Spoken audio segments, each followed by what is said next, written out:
Dov'era com'era, anzi anche meglio. È stato inaugurato questa mattina il nuovo pontile sul Piave, dopo che l'esondazione del fiume nell'ottobre del 2018 con la tempesta Vaia l'aveva completamente distrutto, erodendo anche la riva. Quando c'è stata Vaia lo scenario era assolutamente complicatissimo, 208 comuni del Veneto colpiti anche in maniera importante, strade impraticabili, mancava la corrente elettrica a decine di migliaia di famiglie e aziende, acquedotti divelti, frane ovunque, insomma uno scenario complicato. Questo è un esempio dei 2500 cantieri avviati, qui siamo intervenuti con 483.000 euro.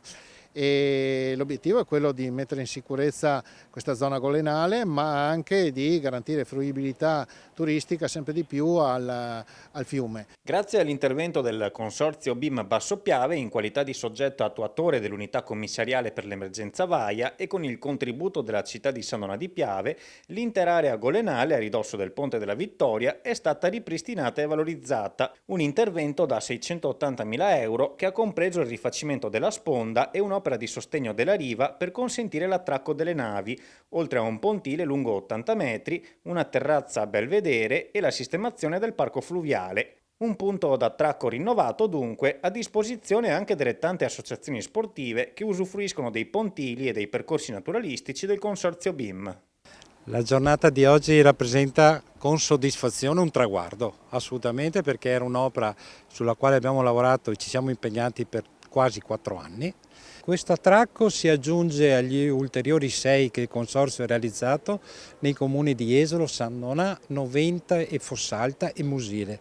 Sono nuovi 6 ormeggi che proprio vogliono creare un indotto per le prossime stagioni estive con ormeggio di tante imbarcazioni che devono assolutamente portare una nuova vitalità di un turismo acqueo.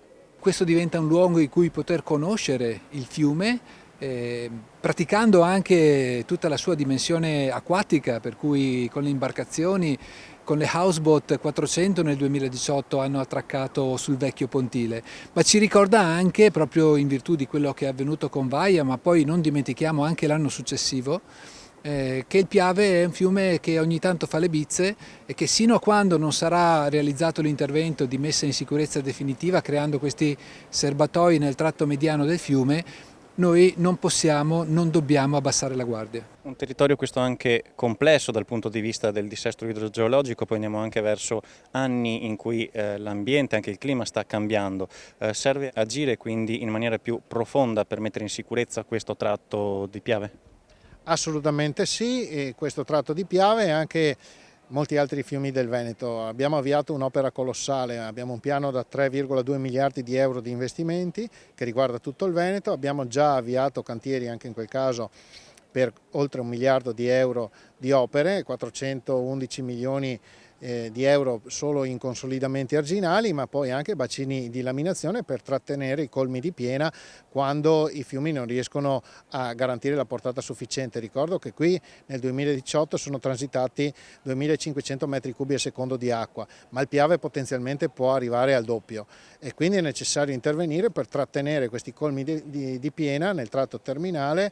E bisogna intervenire più a monte e quindi anche lì stiamo procedendo con progettazioni affinché il territorio sia messo in sicurezza. La prima cosa a cui noi dobbiamo puntare è l'incolumità pubblica e la sicurezza dei cittadini.